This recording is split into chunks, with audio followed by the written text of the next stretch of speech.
Assalamualaikum warahmatullahi wabarakatuh. Perkenalkan, nama saya Tasya Bila dari jurusan Fisika, Program Studi Pendidikan IPA kelas A, Universitas Negeri Gorontalo. Pada kesempatan kali ini, saya akan membahas materi mikrobiologi dasar, yaitu replikasi virus.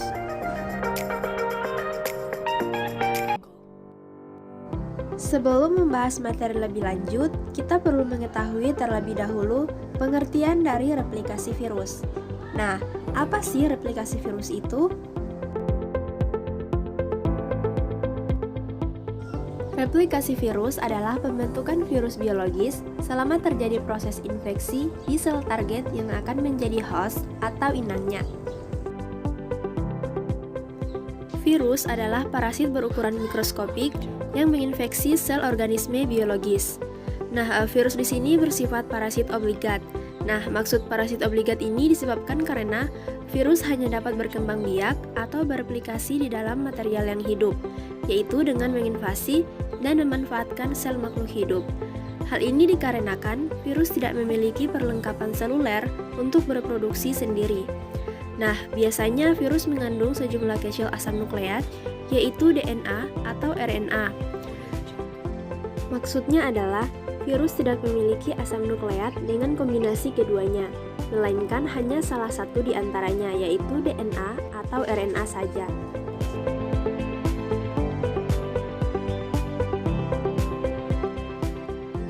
Terdapat dua macam siklus replikasi virus.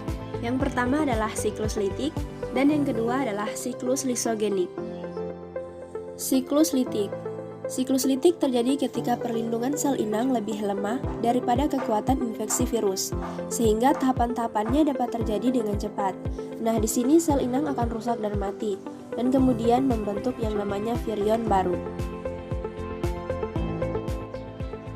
Adapun tahapan siklus litik dapat dilihat pada gambar yang ditandai dengan anak panah berwarna merah.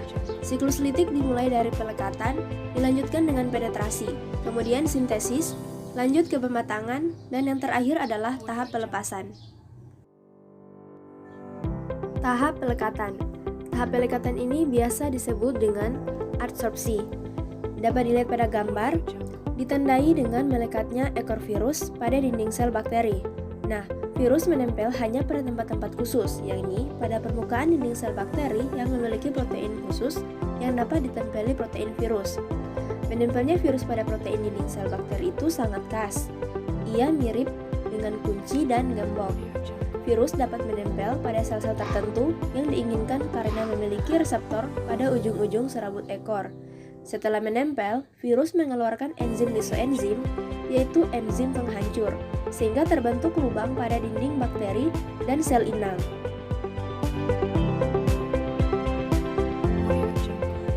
Tahap selanjutnya adalah penetrasi.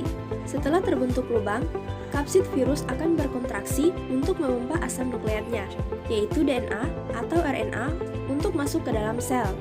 Jadi, kapsid virus tetap berada di luar sel bakteri, dan jika telah kosong, kapsid akan lepas dan tidak berfungsi lagi. Tahap berikutnya adalah sintesis. Virus tidak memiliki mesin biosintetik sendiri. Oleh karenanya, virus akan menggunakan mesin biosintetik inang, misalnya adalah bakteri, untuk melakukan kehidupannya. Karena itu, pengendali biosintetik bakteri, yakni DNA bakteri, harus dihancur-hancurkan. DNA virus memproduksi enzim penghancur yang disebut dengan enzim lisoenzim. Enzim penghancur akan menghancurkan DNA bakteri, tetapi tidak menghancurkan DNA virus. Dengan demikian, bakteri tidak akan mampu mengendalikan mesin biosintetik sendiri. Setelah DNA bakteri hancur, DNA virus akan berperan. DNA virus akan mengambil alih kendali kehidupan. DNA virus mereplikasikan diri berulang kali, yaitu dengan jalan mengkopi diri membentuk DNA virus. Selanjutnya, DNA virus tersebut akan melakukan sintesis protein virus yang akan dijadikan kapsid dengan menggunakan ribosom bakteri dan juga enzim-enzim bakteri. Setelah tahap sintesis akan dilanjutkan dengan tahap pematangan, yaitu perakitan tubuh virus.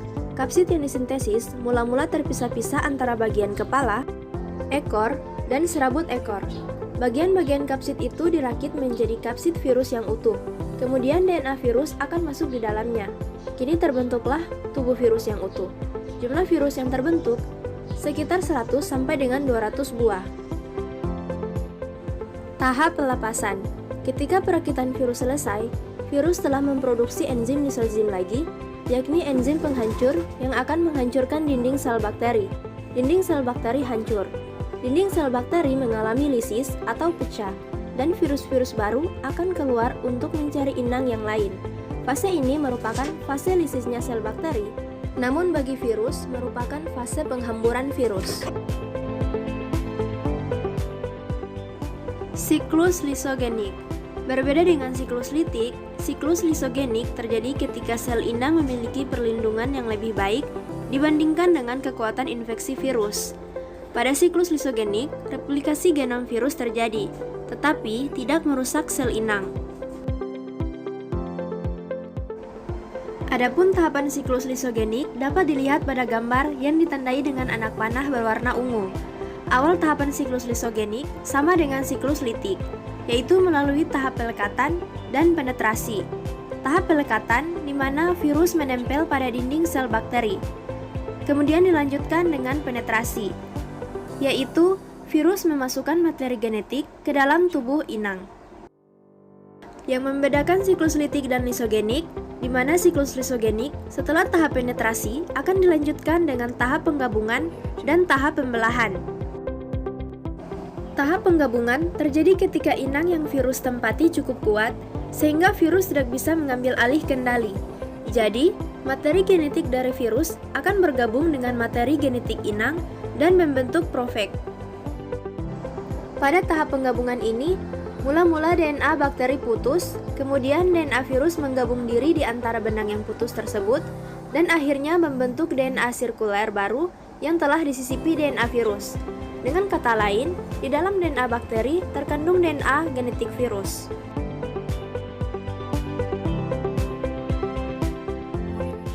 Setelah tahap penggabungan, akan dilanjutkan dengan fase pembelahan. Karena DNA virus menjadi satu dengan DNA bakteri, maka jika DNA bakteri melakukan replikasi, profag juga ikut melakukan replikasi. Misalnya saja jika bakteri akan membelah diri, DNA mengkopi diri dengan proses replikasi. Dengan demikian, profag juga ikut terkopi. Terbentuklah dua sel bakteri sebagai hasil pembelahan, dan di dalam setiap sel anak bakteri terkandung profag yang identik. Demikian seterusnya hingga proses pembelahan bakteri berlangsung berulang kali, sehingga setiap sel bakteri yang terbentuk di dalam terkandung profag. Dengan demikian, jumlah profag mengikuti jumlah sel bakteri yang ditumpanginya. Setelah tahap pembelahan akan dilanjutkan dengan tahap sintesis, di mana telah memasuki siklus litik. Pada tahap ini, DNA virus mengadakan sintesis, yakni mensintesis protein untuk digunakan sebagai kapsid bagi virus-virus baru dan juga melakukan replikasi DNA sehingga DNA virus menjadi banyak. Setelah tahap sintesis, kemudian dilanjutkan dengan tahap perakitan. Kapsid-kapsid dirakit menjadi kapsid virus yang utuh yang berfungsi sebagai selubung virus. Kapsid yang terbentuk mencapai 100 sampai dengan 200 kapsid yang baru. Selanjutnya DNA hasil replikasi masuk ke dalamnya guna membentuk virus yang baru. Tahap terakhir adalah pelepasan. Setelah terbentuk virus-virus baru, terjadilah lisis sel bakteri. Nah, uraiannya sama dengan daur litik. Virus-virus yang terbentuk berhamburan keluar sel bakteri guna menyerang bakteri yang baru. Dalam daur selanjutnya, virus dapat mengalami daur litik ataupun daur lisogenik.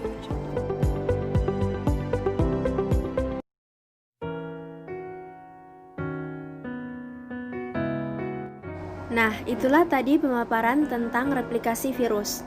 Terima kasih telah menonton video ini. Assalamualaikum warahmatullahi wabarakatuh.